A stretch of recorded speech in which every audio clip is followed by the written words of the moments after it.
everyone, hope you're all well. So for this week's home challenge, I've set you the target of playing Shotgun by George Ezra. For the melody part, you only actually need 9 notes visible on the screen. So as long as the top note is an E and the bottom note is a D, then you should have all the notes that you need to play. If you have more visible, then don't worry about that, but as long as you've got those ones.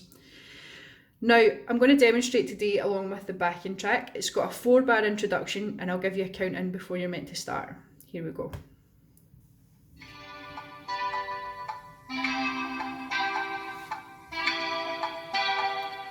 1, 2, 3, 4.